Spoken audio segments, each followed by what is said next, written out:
Welcome back to the Dance of Evolving. Today I wanted to jump on here with the purpose of just speaking on self-awareness and how this can be truly one of the greatest gifts that we can give the world.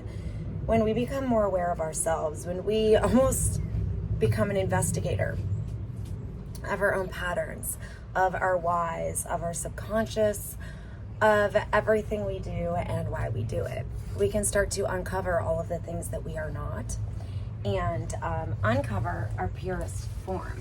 So I'm bringing up sweet Stan here. So over here, and I'm actually going to adjust the camera a little bit. You see, I've actually been making a board, and it kind of reminds me of when, investigators or detectives try to solve a case. And I have done that over here for myself. And I've actually labeled it self-awareness, the uncovering and discovering of Anna's soul essence. And I realized if every day I can have a mission, an intention, and a focus of truly uncovering something that I am not, based on a trigger that's come up or a fear that I'm already aware of, but I'm really walking through and I'm experiencing it. So I was brave this week to truly write down every fear that I have in my subconscious that I am aware of, that when I truly sit and think about it, I mean, I got deep. I wrote down probably about 20 or 30, and I thought, man, this is kind of negative to do, but at the same time, I'm wearing these fears or these limiting beliefs, and if I can actually acknowledge them and be aware of them, then I don't have to face them all at one time. But I know that a higher power, that God, will bring me the layers that I can walk through each day through experiences that come up. So through any type of relationship or friendship or a circumstance that I come into, or a trial that I'm working through, or even a joyful thing that happens, that these are all relating to a fear that I am willing to work through. So on here, I've even, just even the fear that things will be hard, that, I will give up on things too easy because I think they will be too hard, or, that I will walk into a relationship, any type of relationship, thinking that there is eventually going to be a lack of authenticity because someone will lose self-awareness. I mean, having that fear or that thinking is going to self-sabotage all relationships. Thinking that that I have a fear of not enough or too much money, and like, what am I going to do about either of those, and like being overwhelmed with that sense. I mean, walking through these and knowing when to walk through them. I have pain in my body, and I know that these are related to my Stan is cracking me up. These are related to fears. And so any pain that you have in your body, to really listen to it and to stop and be quiet with your mind and your soul and what your body's telling you, is going to walk you through these fears and these limiting beliefs. And these fears and limiting beliefs are the only thing holding you back in life. And the last one, and I have so many written down, but I made this board, and I was like, what are the ones that are showing up the most for me, that God is bringing in these layers with triggers and things that I'm really walking through right now. And my last one is not feeling grounded and overwhelmed. So, and it's like this whole cycle. It's funny. It's like I'll start to feel all this pain, and it has to do with my nervous system, and it's either related to relationships or money or the way that I feel in all of these. And if I don't walk through them in a graceful way and find what that way is, and with that compassion, then my pain starts to get worse, and so does the momentum of the events in my life. But it's all happening for me, and it's all happening for you. We all have a different curriculum, and we all will be walking through things in different ways. Well, I know this might seem like a silly way to heal yourself, but it's the way to heal yourself.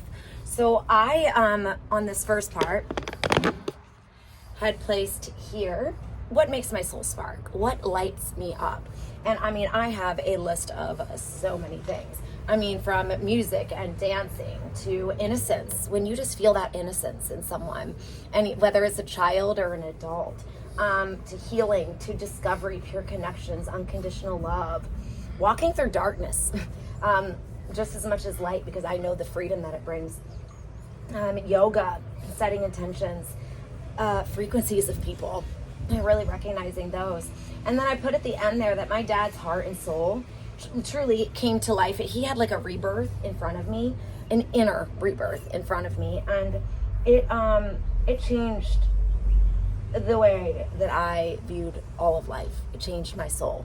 And so we need more of that authenticity in the world. And I know that we heal the world by healing ourselves. When we let all of the pieces, it's almost like every time that we bend who we are, we feel like we can't be ourselves, or we suppress hurt or pain, or we just simply, I mean, we're human. We're human. We're souls living in a human experience, in a human body with an intellectual mind that when our soul and our soul steps away from our intellect, it can only go so far. And we try our best. We're literally all trying our best. But when we have these coping strategies of suppressing and running from who we really are, our soul becomes fragmented. And we lose our essence. And that word essence, that's who we are. The essence, you have an essence that no one else has. I mean, look at Stan. Look at Stan's essence. He's just precious. Nobody's fragmenting his soul.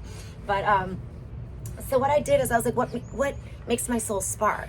Well, a lot of things that keep me from doing what makes my soul spark and light up and truly live are my fears.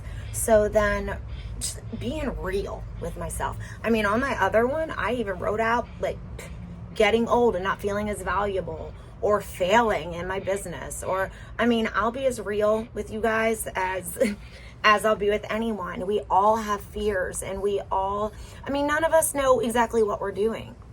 But if we can all work toward learning to heal ourselves and learning to, in a way that doesn't project on other people, but learning to truly master yourself in a way that just uncovers that innocence and that love and that light that we have, but then in a way to integrate all of the experiences and all of the pain and become our own medicine and healers. And the alchemy is so beautiful when you take all of the things that you've experienced and now you integrate it with the innocence and the pure love and light. So what I added at the end, I even started to add strings. You know how they connect all of the pieces of the puzzle when you are a detective or an investigator. So over here, I have what new beliefs, and these can't be fluffy. They cannot be fake for me.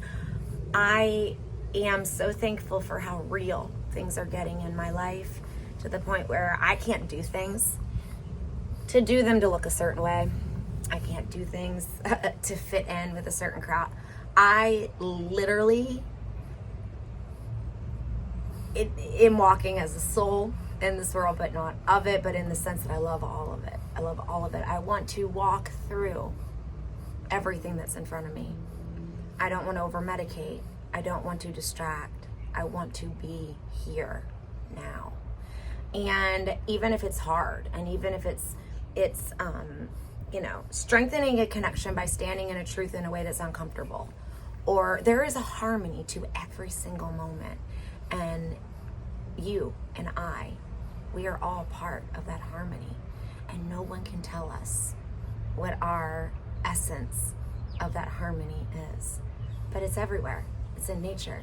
It's absolutely everywhere. And we do have a purpose in every single moment. So in this very last part of my board of mastering myself, I have it's like celebrations, any baby steps, any new beliefs or insights that I've gained based on what I am willing to walk through each day. And so what I've done, and I'm going to start literally pulling off sorry, sweet Stan, pulling off the fears and the limiting beliefs when I truly stop wearing them. So I'm still walking through, I'm gonna be real. I'm still walking through all those fears. I'm not ready to pull them off yet. And I want to be truly, truly real with when I let those fears go. I went to a breath work course yesterday, and it was so powerful, and energy it's everywhere, and you can't just destroy it. It moves places, and when it's in your body, to have intention and to breathe and to truly hear yourself is so important. And so I'm going to be breathing through and meditating and thinking and not always going, but truly thinking about what is happening in my life and how do I walk through this, and constantly asking myself, what do I believe about this? So like with me and finances, or with me in relationships, or with how I move forward as a leader, what do I believe? Are you okay, sweetie? What do I believe about myself in this? And my soul essence, how do I move in this? And so my new beliefs are, when I am aligned and I'm willing to learn, I am learning to flow. I'm learning what a flow means. You know, I wrote in my kitchen, like, what does Anna look like when she shows up for the world, like whole and complete and fulfilled? And I don't have to be perfect. I don't have to feel perfect. But what do I look like when I am not feeling in need or in lack, and I walk out completely whole in a 5D sense? My next belief is that my body's healing every day. The more that I am willing to heal, my body is healing. And I am feeling energetically, as some things come to a surface as I face fears, because some things do resurface, pain does. I know that it is temporary. I also truly do believe, as I move forward with these fears, that I have everything I need within me to do what my soul is calling me to do. So I encourage you today, know yourself. We can so easily spend time focusing on what other people are doing and how they should be doing it, and regulating others. What we might not realize, guys, is that we do that to distract ourselves from looking within at some of our darkest shadows. And what we also don't realize is that when we take the time to look at our own shadows, we become superheroes of this world, because it's why we're here. Our essence comes back to life. Our fragments of our soul come back to restoration. And not only that, but more powerful than even before. So you are the medicine, my friends. I will put a picture of what I have up here. And I will be leading a workshop soon locally here at Inner Sanctuary Healing about values and really being able to walk through your fears and to know your intention each day. And then we'll go into this. And so I'm calling it, what's your why? And like kind of knowing your North Star, your mission, and your values. So I'll be announcing that soon. I love you all. I hope you have a wonderful day. Hope this was helpful. We just had the new moon not too long ago, so this week is still a great week to set intentions to uncover yourself and to walk through the things that you were scared to look at, because you got to walk through that darkness to get to the light. And all parts of us are beautiful, even the parts that we've suppressed and that we're afraid to look at, because they make us who we are. All right. If you haven't subscribed yet, please do so. If you like this content, and sharing, commenting, and getting the bell for notifications, all of that helps with the channel and to spread the word and the message. So if you don't mind doing any of that, that would be awesome. And I will be back here in a few days.